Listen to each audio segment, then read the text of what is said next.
So first thing when I wake up every morning, I have practices to connect and make sure that I am aware that there's a piece of me there that can see the bigger picture and that is giving me guidance, and that have communication with it, and I do communicate with it. I believe that connection forms once you start to make it, and once you start to pay attention to it. The more I pay attention to it and communicate with it and sit with it, even just listening within, that the messages come.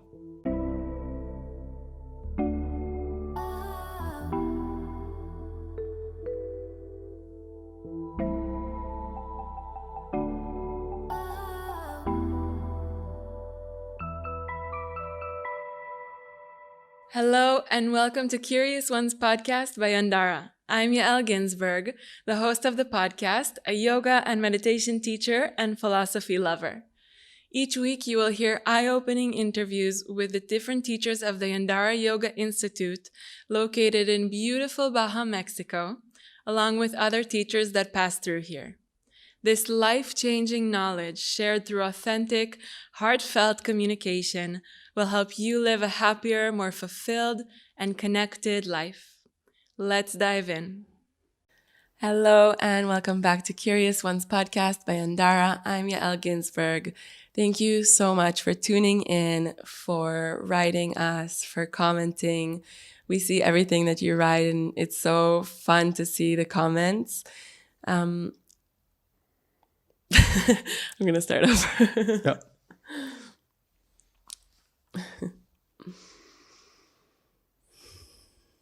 Hello, welcome back to Curious Ones podcast by Yandara. I'm Yael Ginzburg. I'm so honored to have my guest today, Brandon Grant. Brandon is a coach, a breathwork. One more time. This is my third interview today. Yeah. Hello, welcome back to Curious Ones podcast by Yandara. I'm Yael Ginzburg. I just wanted to say thank you for listening, for watching, for tuning in, for sharing the podcast. It means so much to us. So thank you. I'm very honored to have my guest today, Brandon Grant. Brandon is a coach, a breathwork facilitator, and the author of the book, Become the Best You Today. So welcome to the podcast. Thank you. It's a pleasure to be here. It's my pleasure, and thank you for being so patient. I pushed Brandon back like 5 times, so we finally made it. Yep. I would love to start with, maybe you can give a short description of how you got to where you are today. You were sharing with me before that you teach breath work, but it's not really the main focus of what you do today, or the main support that you have. So So as I was saying before, I studied engineering, and I studied my CFA, Chartered Financial Analyst, and I had an intention to go work on Wall Street. And for about 10 years, like, I lived this life, and probably even, I think a lot of these drives for achievement, for success, for status, for more money and greed and all this, actually, I think the patterns originated when I was 2 or 3 years old. After we made it there. In hindsight, yeah. But so this is what I did, like, from like my teenage years to deciding to go to university, to up until about 6 or 7 years ago, I was on a path to like make more money and accomplish more and achieve more, and thought that this is what happiness looked like, having all these things. And then at some point I got into real estate investing, which is what led me to become financially free. And I had everything I wanted, or I thought I wanted, and I still wasn't happy. And that's when I first started questioning where I was going in life. And I thought there's only one path in life that was obvious, of like, make money, doing these things, making money, like eventually getting married, having kids, whatever else that is often seems the most obvious. And around the same time, my mom got diagnosed with terminal cancer, who I thought was going to live for another 30, 40, 50 years, however long. And then I started reading a book at the same time that was a little different than all the investing business books that I would read, called The Monk Who Sold His Ferrari by Robin Sharma. Mm-hmm. And I got like halfway through this book within a few days, and then my mom got diagnosed. Wow. And then I finished the other half within a few days, and like I was like, do people really live like this? And then my mom got diagnosed, and so all these things basically led me to making a full 180 shift in my life. And I remember there was a day, it was like August, and for the first time in my life, I was like, do I really want to live? And it lasted like one day, and I was like, yeah, like I was contemplating, I was like, maybe I should kill myself. And it was very clear that that wasn't the answer. But I was like, I need to make some drastic changes in my life. And I started reading everything I could on happiness. And then on personal development. I probably read 100 books in 6 months. Wow. And then it led to meditation quickly, and to breathwork after that, and plant medicine, and going to India and studying yoga, and diving into all these different cultures and every way of life I could find on this planet. Wow. Yeah. Beautiful. So searching for the one that will feel like aligned with you. Yeah. And there's a lot of seeking and searching for, I would say, 2 to 3 years constantly, and probably anxiousness in that. And then the last few years, it's been like more contentment, I would say, and grounding into who I am. That's beautiful. So what was it about breathwork specifically that really drew you?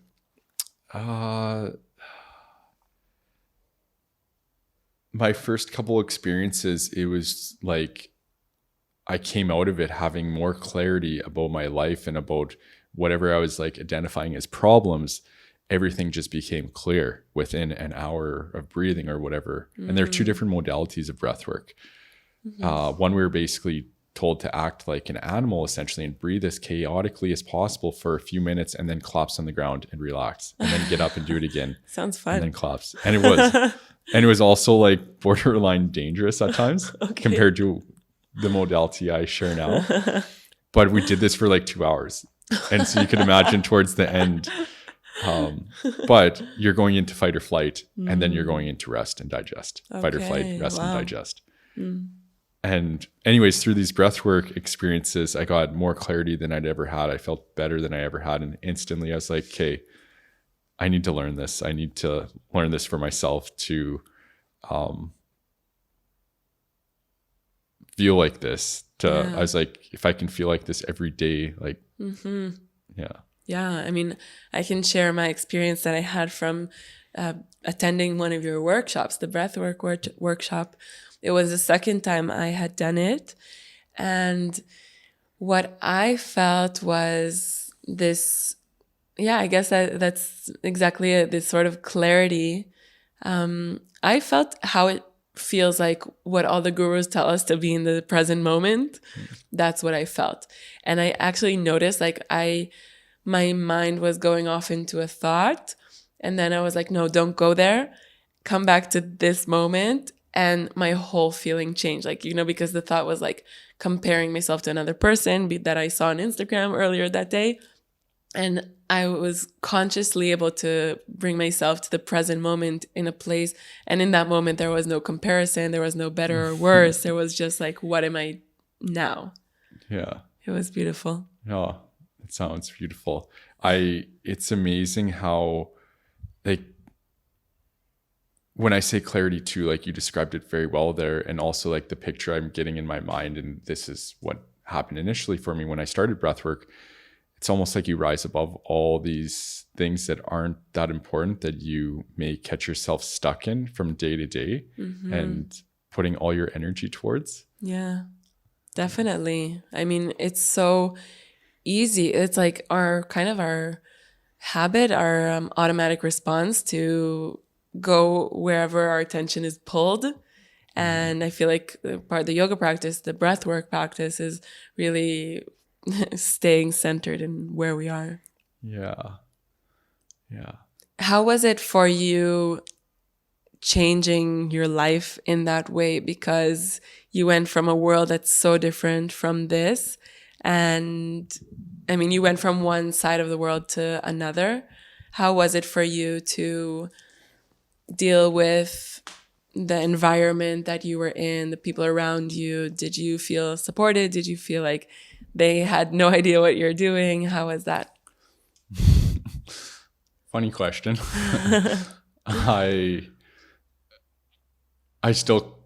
I contemplate that less now. Like, to me, it's funny now to think about. At the beginning, I think, like many people, when you're changing, and it's like, especially when you're maybe there's becoming separation around some of the people you used to be close to, and it's not them changing. And so you're kind of responsible for it. And there's a lot of trying to maintain friendships that were falling apart potentially, and relationships in my life, and maybe even at times trying to be who other people wanted me to be still, which it's probably what I had done my whole life. And the more I've let go of that, the more freedom I've found in my life and being who I want to be. Yeah. And it's not about not wanting to have these relationships or anything, but allowing the relationships that are going to be in my life just to be. And some of them may fade away a bit. And I found some of the ones that faded away a bit, the people are still there somewhat, but they were just not as close as we maybe were. And there's also not a needing to be understood by everyone. Yeah. Trying to be understood by anyone. And more, even with that, probably more realizing like I can focus on trying to understand other people versus looking to be understood, and probably a better use of my energy. Yeah, definitely. So trying to be in the place of understanding the other rather than like trying to prove yourself and explain yourself all the time. Yeah, definitely. The reason I'm asking this is because being here in a community that's all around yoga and consciousness is wonderful and liberating.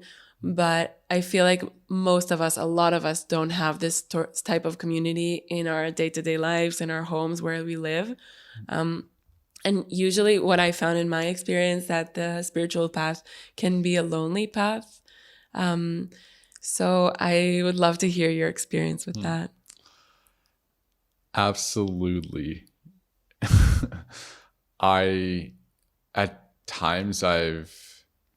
I'm naturally, I would say, an introvert. And I used to be shy. And I think introverts can be shy, or they may not be. But I'm not shy anymore. I'm very social if I choose to be.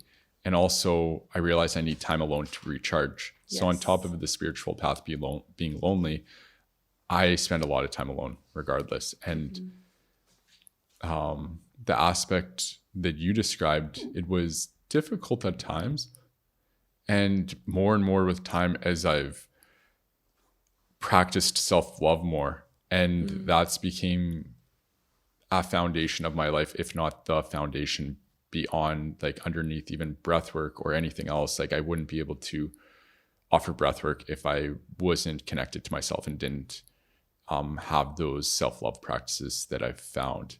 And before I had those practices, I was still navigating the loneliness piece, but that was probably the biggest obstacle left that was obvious. And there's still many things I can work through, but the loneliness piece was a significant one. And it was after my last relationship ended, I realized I was like, oh, I'm not as far on this like self-love path as I thought I was. Oh my God, aren't we all? And it was really difficult to like not to reach out to other people when I was in those loneliness places, and to just sit with myself. And with time, when I feel myself feeling lonely, not going to those crutches and those, like it's easy to go find another relationship. And that loneliness would have always stayed there. And so now if I find myself being lonely, the first thing I usually do, if I'm able to remember, is go sit in front of a mirror and look at myself in the eyes, and often speak to myself, and often say remind myself that like I'm here and I accept myself, I love myself, and whatever else. Like I'll ask myself like, how are you doing? Wow. Well, and there's many other pieces, but that's, I would say, the one that I gravitate to the most. But I would say every day now I'm doing practices as a foundation to maintain that relationship with me. Even here, I'm spending at least a couple hours. I usually am getting up a couple hours before anyone else to spend time with myself because there is a busy schedule. Yeah. Wow. So that's, well, I guess taking time for ourselves is part of our self-love practice. What are other practices that you do to strengthen that? I feel our energy, we're either focused externally or internally all the time. It's one or the other. And even at a beautiful yoga retreat, you can often be focused externally. And when you're focused externally, like talking to people, meeting people, and whatever else you do in life, your energy is going outwards. Right. And when you're focused internally, you're now calling your energy back to yourself. And I see that as being like the strongest form of self-love practice. And a lot of the self-love practices, like that's a piece of it, whether it's identified or not. And so like there was a time that I sat down and identified all the places my energy is going, like all the people in my life, like, and they're not all bad things. Most of them aren't, but there's people, there's places, there's things, there's food. You may have a house, you may have bills, you may have a podcast that you need to do. You need to transfer some files, you need to eat food, you need to prepare that food. And these are all external focuses of where your energy is going. And when you draw it out on a map, there might be 50 things. And you may identify that like, okay, there's 10 things there that why am I putting all my energy into all these things in my phone? Yeah, like definitely. Email, text, social media, everything else. Mainly social media, yeah. Yeah. And anything that you choose to eliminate there, that's going to free up space to put your energy to yourself, or it may just go to something else externally again. But it's being aware of that, where your energy is going. And so every day, like if I start feeling unbalanced a little bit, I'm like, okay, where has my energy been going? Like, have I been completely externally focused all day? And that's where it's easy for me.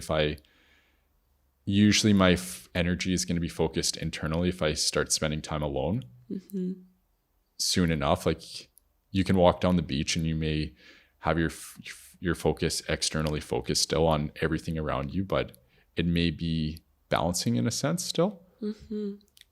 Or you may be really focused on yourself and how you're feeling and your breath and what thoughts are going through your mind.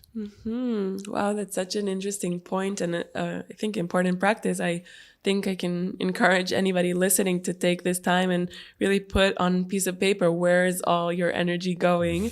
And then think like, do I really want my energy going to this place, to this person, to this action, whatever it is, and then consciously choosing. Yeah. Well, and we have this energetic field around our body. And when it gets broken down, that's where I believe disease, illness starts to come in. And we start to feel run down, whatever else. And so when we bring this energy back to ourselves, we're repairing, finding wholeness in ourselves and building this energetic field. And then if that does become whole, that's where I see creation starting. And that's where I see like there's so many people often who want to jump to creation and they haven't put the time into bringing their energy back to themselves and building this energetic field. And then once that's full, you can overflow into creation.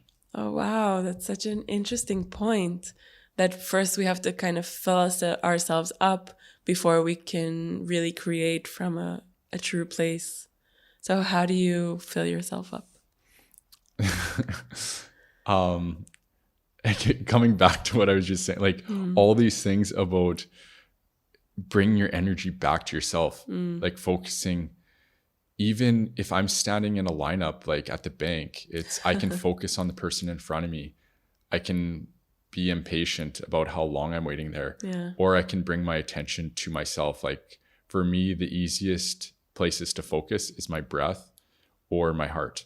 Yeah. I focus on my heart a lot when I'm out in public or wherever, when I'm just doing something where before I would have been impatient or waiting. and same with my breath, like paying attention to my breath. And then your focus is going to be on yourself. And this, you said something about, I think what I was trying to remember earlier in breathwork, but with breathwork, this is where with you coming back and being really present, your energy is coming back to yourself. And conscious connected breathwork, many breathworks and meditation, you're becoming very aware of yourself and present with yourself, and that's bringing your energy back to yourself. That's beautiful. Beautiful. And there's many, I'm not sure if you wanted me to expand onto other practices, but there's many ways that, well, I think like, again, breaking it down to like, there's external focuses, like is your focus something outside of yourself or is it within yourself? And I believe that everything starts within ourselves, and even everything outside of ourselves, I believe we have created our lives. We have everything that is outside of ourselves has entered our lives based on our past thoughts and actions. And you can call it karma, but I believe it's simply like a cause and effect of like what our thoughts were, which impact our subconscious mind, which is impacting how we're programmed, how we're running day to day, and bring everything into our life. Our actions. Yeah. And I think it's very beautiful to be in this world and to play and experience and explore everything around us external to ourselves, and focusing within ourselves is where we're going to build that connection to ourselves, our energetic field, put us in a position that we can create whatever we want in our lives. And then like there's plenty of time to have fun and explore what's external to us also. Like I don't believe we need to spend all of our life internally focused, but once we build a foundation there, everything external to us starts to fall into place. Yes, definitely. I feel like that's the key to life, really, to first get in touch with whatever's going on inside, and then allowing that to be the guide for us to the external life. Hey, I'm quickly interrupting the episode to extend an invitation. If you are interested in deepening into any of the subjects we talk about on the podcast, we offer many different experiences on our beautiful grounds here in Baja, Mexico.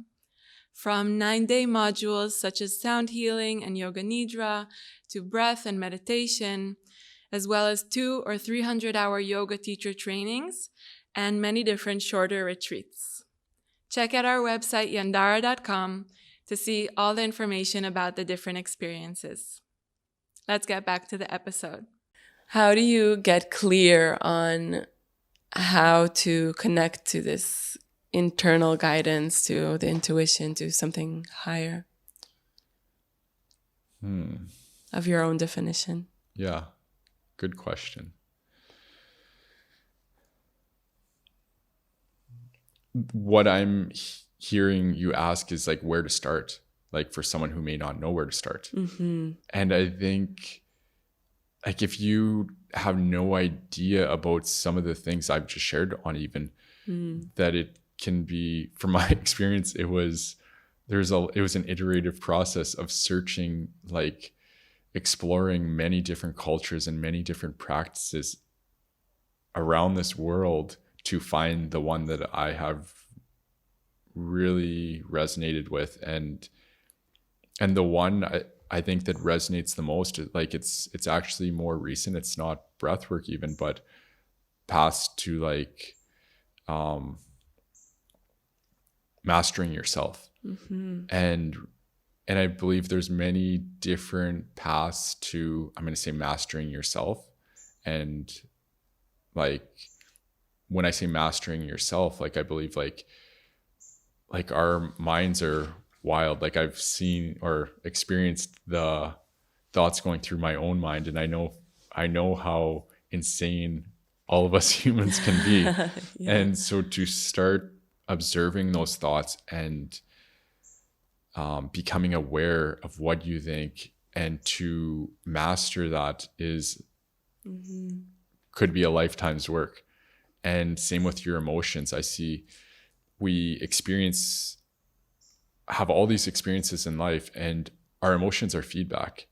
And if you don't look at it as feedback, it can be very turbulent and hard to be present with your emotions. And my understanding is it's essentially feedback for us. And you're going to always have emotions based on your experiences. And then with all of this, to expand, having new experiences. And with those new experiences will come new emotions. And if you're afraid of that, you're not going to have new experiences, and you're not going to make known the unknown. You're not going to expand. You'll stay in a routine of doing the same things you've always have been, because they're predictable, and you're expecting to feel a certain way from it, versus being curious about having a new experience and being curious about what these new emotions may be. I mean, I feel like even if the experience is not necessarily one that we like, a lot of times we prefer to do the familiar rather than the unknown. Yes. And I feel like I didn't answer the question at all, and I don't really know. Like for me, it was a lot of seeking and searching at one point, and once I found a path that worked, focusing on it for a while, and then I've found many times I've came across another path that resonated more some period later once I changed. And for me right now, what resonates the most is focusing on changing, and focusing on having new experiences to allow me to change, and focusing on anything that is unknown that I may have been scared of, especially to have those experiences. And every day I make a habit.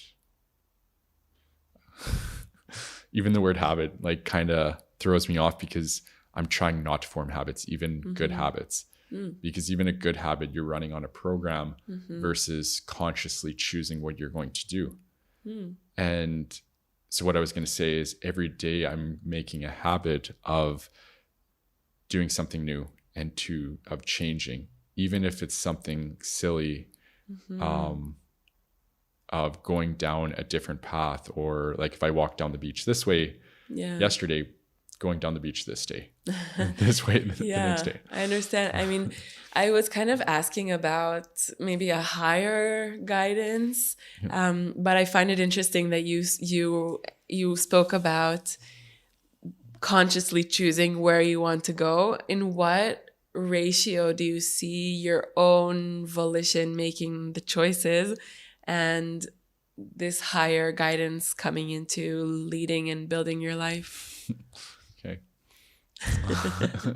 Am I making it hard for you? I appreciate it. This has changed a lot for me over the years. Like I was never really religious. But I did say I believed in faith, and having faith that there's like a higher power there. And when I got into spirituality, that formed like we're all connected, and there's still, whether you call it like source or divine consciousness or God or whatever you want to call it, that there's a higher power there that we're all connected through, in a sense, versus it being like a man with a beard sitting on a cloud judging us. And more with time, the way I see it and understand it to be from my, I'm going to say some of my teachings that I've had, that we are God. And it was not easy for me to say, even privately to myself, I am God before. And now I say it every single day. And I believe that there is a piece within us that I'm not going to go into detail and describe where I believe it is, but that there is But there is a place. That there is there is a part of us that we can connect to very, very directly within us, not external to us, that is our God, that is directing our lives. And that piece is connected to everyone else. And that is another piece of God in itself. But there's a piece within us that is directing our lives and directing, as an individual, my lives. Like, I've had multiple lives, and it's been directing me the whole time. And so first thing when I wake up every morning, I have practices to connect and make sure that I am aware that there's a piece of me there that can see the bigger picture and that is giving me guidance, and that have communication with it. And I do communicate with it and make sure that it's not, that I'm not, I believe that connection forms once you start to make it, and once you start to pay attention to it. When I'll use the word soul. Let's not to even say that this is the same piece, but if you've never paid attention to your soul, it's like there's pieces of us potentially that fall asleep when we've never paid attention to it and never believed in it.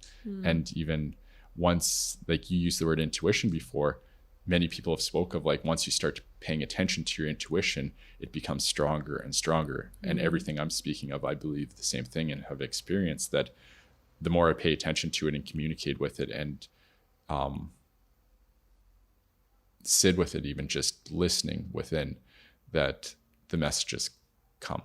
Yeah. Yeah. Wow. I definitely have experienced that. And I mean, I feel like every one of us has this experience of not listening to our intuition at some point or another and regretting it. Yeah. So it's hard to put into words what it is, where it comes from, but it's there. Yeah. And it's the truest, purest, rightest guide that there is in my experience. Yeah. Yeah. I read or was listening to something recently that speaks exactly to what you're saying, that when you have these messages coming from this place within you that knows all, and you start asking questions to all these people outside of you. And I think it's beautiful to have teachers in life. I have teachers in life.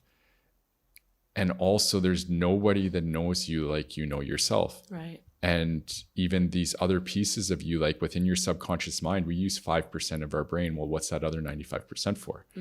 And what if we do access that 95% of our brain and we really access our full subconscious mind and all the material in our subconscious mind, which I believe goes well beyond this lifetime and the other experiences we've had that have led us to where we are today. Yeah. What answers can this give us versus us asking others? And so anytime we ask someone else a question, in a sense, we're not believing in this part of ourself to give us the answer. Right. Yeah. Definitely. It's like we're devaluing our own opinion, our own guidance, I guess. And giving value to somebody else as if they know where we're supposed to go, what we're supposed to do, like each experience is so individual. How could they possibly know where we are meant to go? Yeah. Yeah, definitely. That's incredible. And I believe that there's like a time and place for questions, and especially if it's something to do with, science, for instance. Like there's someone who can give us a better answer maybe than us trying to get the answer on our own. But some other things, like I find we often ask questions to something that we know the answer, and we know it may be something difficult that goes against the pattern we've always been following. And maybe we ask someone else because we want to hear the answer that is confirming to continue the pattern that is easy. Yeah. Versus us knowing that the decision is to make a new decision and to discontinue that pattern. Yeah, go outside of our comfort zone, try something new. Yeah. Definitely. I also wanted to bring up something that you touched upon before about our emotions being kind of a feedback, a guidance. I don't remember the exact words, but I really related to that so much, because we all know this, when the hard feelings that we have, and this feeling of trying to avoid the hard feelings. But for me, something that really changed my relationship to them was noticing that they are really there to be as a guide. If I'm feeling bad about something, it means that something there isn't right. It's more of like a signal of don't continue with this, or try it in a different way, or maybe set a boundary here. And I love that you brought that up. Thank you. I love what you shared. I feel like not too many people, myself, I didn't feel for many, many years, probably up until 5 years ago. It was all numbed out and shut out. And I think many of us have numbed our feelings. And so to try to even begin to understand that is actually our feedback mechanism, or one of them, for our experiences in life and for learning and growing. Yeah, definitely. That's such an important, it's so important to accept it, because you're right. So many people numb. I never had that problem. I always felt emotions very, very strongly. I had more of the process of regulating the emotions. But I completely know what you're talking about. And I think that it's an important, I don't know, this is stupid, but I just think it's an important point to bring up. I'll move on to the next subject. I mentioned boundaries. And I heard you speak in a different podcast about the fact that you always had very high expectations, and you would push yourself beyond your limits sometimes. So how did you set these internal boundaries for yourself, and how do you manage that today? Well, it's been a process that I'm probably still working on to some degree, but reflecting in this moment, it does feel like night and day difference from where I was initially. Like even some of the patterns I shared earlier about like piecing together, achieving and accomplishing with, like deep down, I thought from an early age, that's how you became loved. That's how you received love. And so the letting go of those, it's not me pushing myself to achieve, to accomplish, to receive love. Like I realized that that's there. It's getting closer to unconditional, I would say, the way I feel about myself. It's not, if I catch myself looking outside of myself for anything like that, like love specifically, I stop and question why.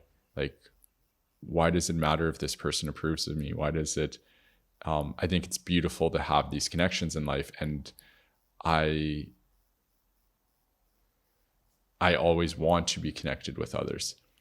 And also I realized that that's not possible if I don't love myself. With time, coming back to the self-love piece too, that I shared on earlier, and what I've just been sharing on, is I find the gentler, like being gentle with myself is a huge part of self-love. And it's not like before I would have pushed myself, and the first thing would be like, well, you need to do this. It would have been like letting myself down if I didn't do something.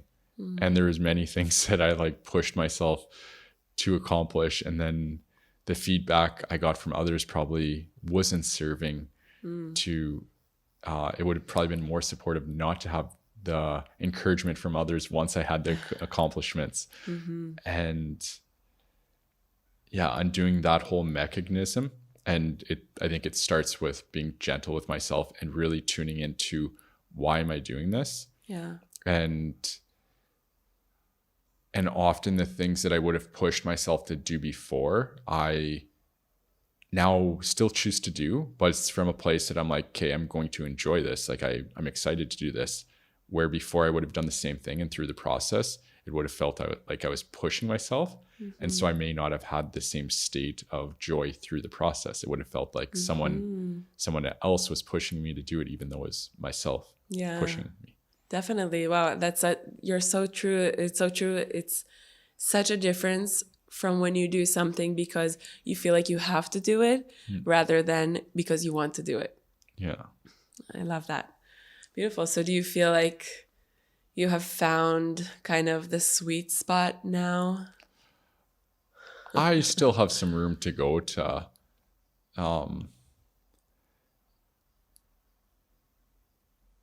like another piece of it that ties in that I'll share is like giving myself permission to say no to these things that I think I need to do.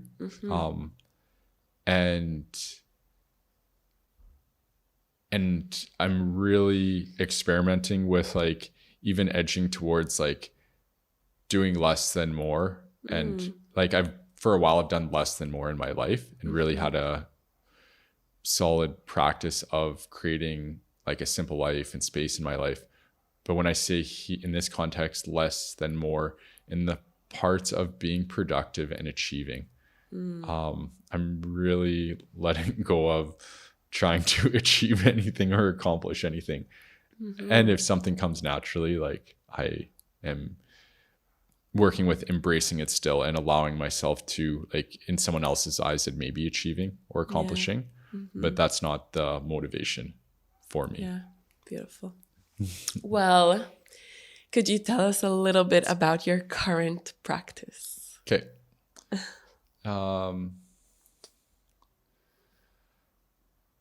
My practice from when I get up in the morning? Yeah. Okay.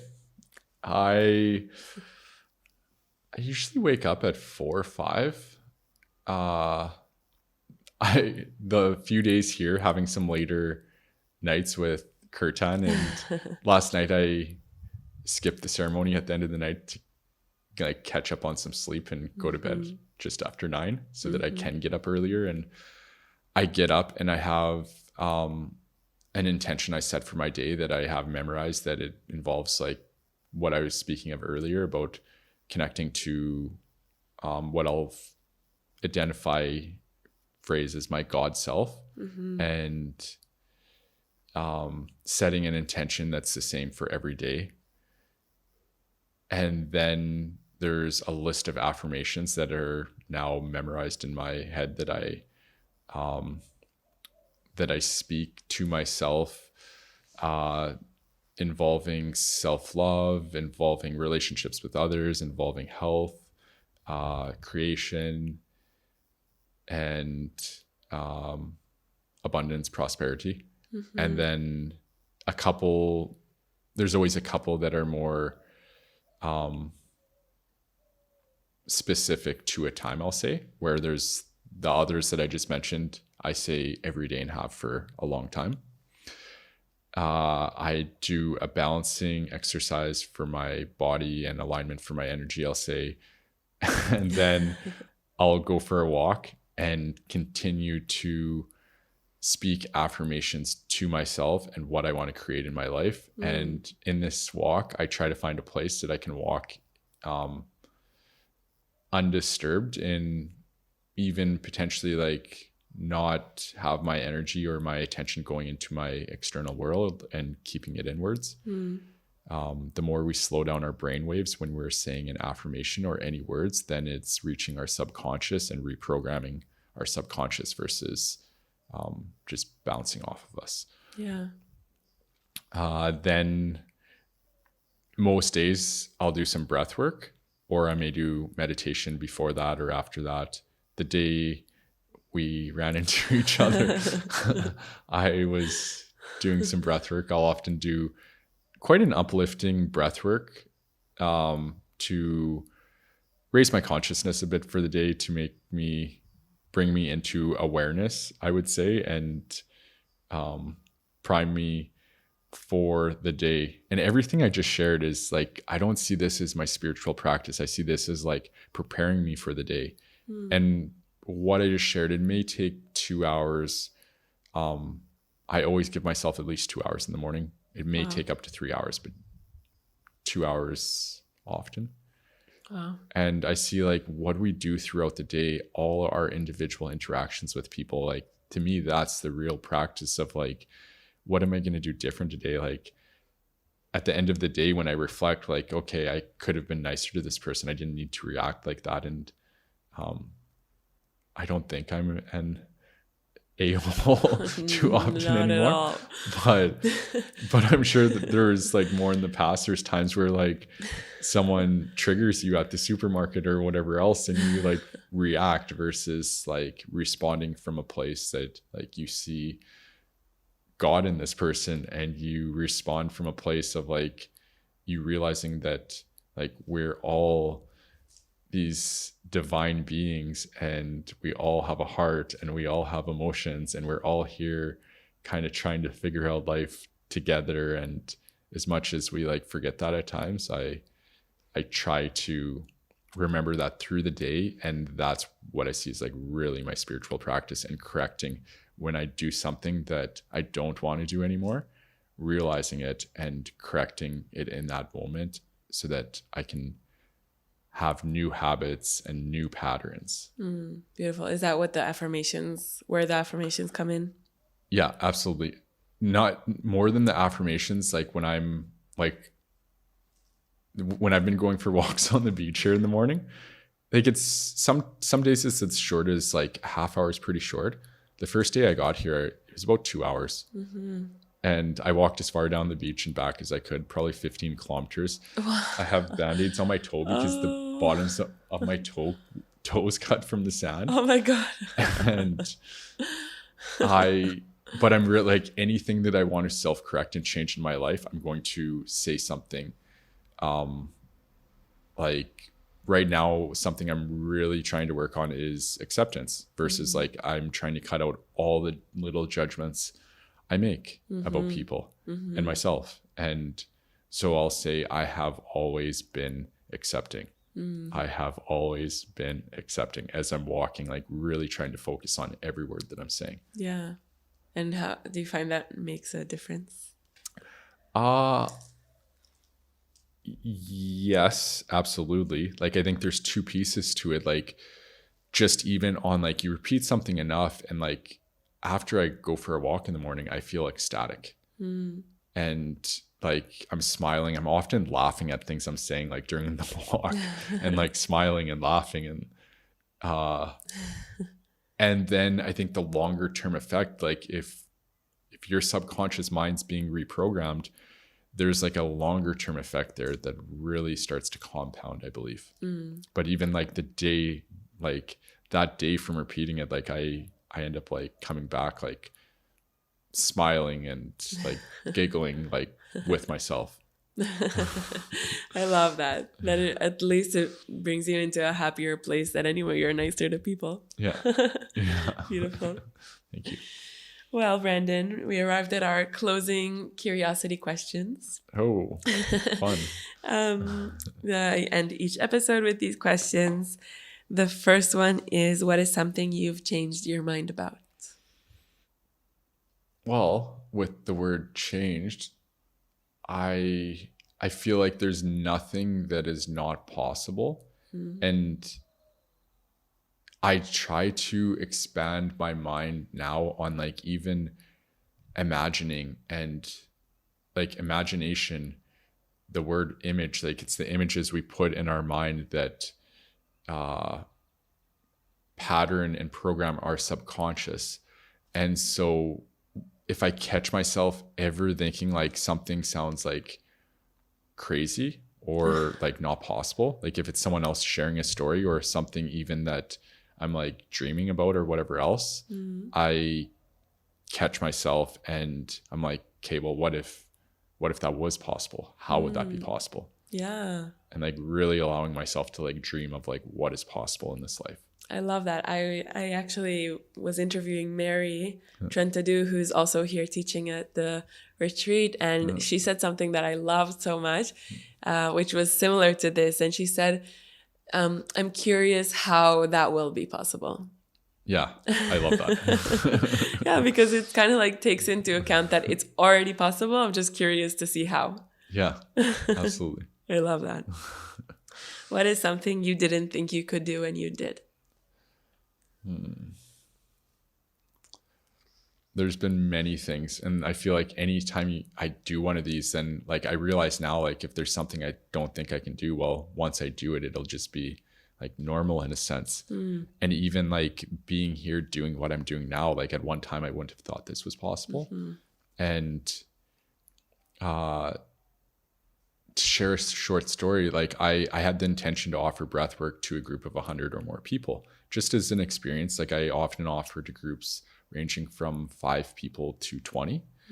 And maybe the biggest group was 30, unless I was helping someone else facilitate a larger group of one time there were 60 people. But I was like, what would it be like to have 100 people breathing together and facilitate that? Wow. But I'd never focused on the intention, or never like really, like in my meditations, I'm often looking to get to the void, the quantum space where your thoughts become creation. And so for a few days, I started focusing on this. And there's always a couple things I'm focusing on, but this was never a priority. And within a couple days of this, in the most unexpected way, some guy told me that who I knew was offering a full moon event. And he's like, and I'm looking for a breath worker. And I was like, he's like, this person, or this person's going to do it. And I was like, if you need, like, I'll do it for you. Wow. And I didn't know how many people were going to be there. And he's like, okay. He's like, well, it will be 100 to 300 people. And I was like, I don't think my mouth dropped open, but in like my head, I was just like, okay, I don't know if I can do that. Oh, wow. And I almost like said no and told him, I'm like, no, that's too many people. And then I like focused and I'm like, okay, I can figure this out. This will be my first experience of a bigger group. And it ended up being 100 people, not 300. And that at that experience, Sridhar, the founder of Bhakti Fest and putting this retreat together, one of the people involved putting it together, that's where he experienced my breathwork. And then 2 days later, he asked me to come to this retreat. Wow. Yeah. It's so much that's interesting about this story. I feel like, first of all, this kind of download that you had of being curious about, what would it be like to do this? And then kind of having it remulate, is that the word? Like, like having it in your consciousness, and then it actually manifesting as an opportunity that kind of showed up. You weren't even looking for it, and that bringing you to another opportunity. That's how it works. Yeah. It's always shocking when it happens, but then I'm like, yeah, that's how it is. It's been shocking for me, I think, every time. And it's almost like it's surprising how fast it can come at times. And almost every time, for the first instant, I was almost ready to say no, because I was like, I don't know if I can handle this, or I never thought it would happen like this or this quick. And it's amazing when you let go of like planning and trying to figure out how these things can happen. Yeah. And you give it over to something bigger than you, and that's where the magic happens. Yeah. Beautiful. What gives you hope? I try to avoid using the word hope anymore. Really? Yeah. Why? I believe that I create everything in my life, which I kind of touched on earlier. And that's where I now take responsibility for every detail of my life, even if it's someone that, like, this may seem this may be hard to understand, but even like my mom getting diagnosed with cancer and passing away at a younger age, I believe that there is parts in my life that like all my thoughts that I've had in life and everything else has invited every detail into my life. And it's not that I wanted my mom to die or that I didn't want to be with her, but all these details, like we are very powerful in our thoughts in bringing every detail into our life. And even before we've come into this life, I believe that we picked a life that we're going to live, and many details of that may play out in a sense. And I also believe that nothing's set, that we can direct our path based on our mind and our thoughts. And that's where I believe like we have the ability to program our mind and to open up from using 5% of our mind to using a lot larger percentage of our mind and doing a lot more in this life. And more and more with time, I've started to experience and see, especially in hindsight, where it's like, oh, it's very clear how this is all connected. Yeah. And like going back to what I shared about my mom, like that's the biggest blessing I've had in this life. I love her and would love for her to be here, but I was going down a very different path and I wouldn't be where I am now if that hadn't happened. Wow.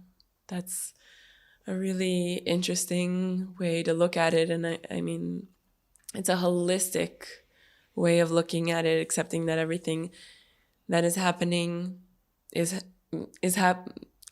good just because it is happening. However hard that is to say, but what I'm hearing from what you said a lot is about this potential that we have, and being able to access that potential. Yeah, absolutely. And like I would sound like our mind is so powerful. We are so much more powerful than we realize. We use, again, like 5% of our mind. Imagine if we used all of it. Yeah. Imagine if we used 10. Yeah. And our ability to focus, like it's hard to focus. It's hard to focus for 10 seconds on one thing without other thoughts coming in. Right. And I believe like owning that ability to focus paired with like what thoughts are going through our mind, we have a choice where we focus in every moment. And if we start choosing what we're focusing on and where we're putting our attention and where we're putting our energy, our life can change very rapidly. Yeah, definitely. Beautiful. Last question. What are you curious about right now? I love this question. I love the name of the podcast. I had a teacher in breathwork, the main one who taught me the main practice that I share, who like one of the big teachings was on experimenting and teaching. Like every person in breathwork is like looking at it as an experiment, and breathwork as an experiment, and everything that happens within it, which has flowed out to my life. So like experimenting and being curious. And so with me looking to make known the unknown or to try new things or have new experiences, it's like more and more like I'm looking and being curious about everything in my life. And the thing that the last experience of like that really stands out is like there's a bird yesterday that like was in the breathwork room when I got in there, and I tried to let it out by opening a window, and it got scared and flew across the room and hit the window. Oh no. And but it was still alive, luckily, and I like picked it up and like sat there with it in my hand for like 10 minutes, and it was just like I was like very curious about like, oh, what's this bird going through right now? Like this bird hit a window and now it's like resting or whatever. But I share this to what I'm curious about is like every detail of life and how to experience and realize the parts of life that I haven't yet, like holding a bird in my hand. Like I'd never had that experience, and now I have. Beautiful. That's a beautiful answer. Well, Brandon, thank you so much. I had so much fun. Yeah, thank you. Now, after this time to nurture your mind and your spirit, we invite you to take a moment to consider others. A kind wish might come to mind. Know that what we learn becomes more valuable when we apply it and share it with others. So share this episode on Instagram stories, tag Yandara and I, or share with a loved one so that more people can benefit from it. Our hope is that the search will lead you home to who you already are, to what was always there. We'll be back next week with more inspiration, honest conversation, and insight into the energetic world around us. Thank you for listening and watching.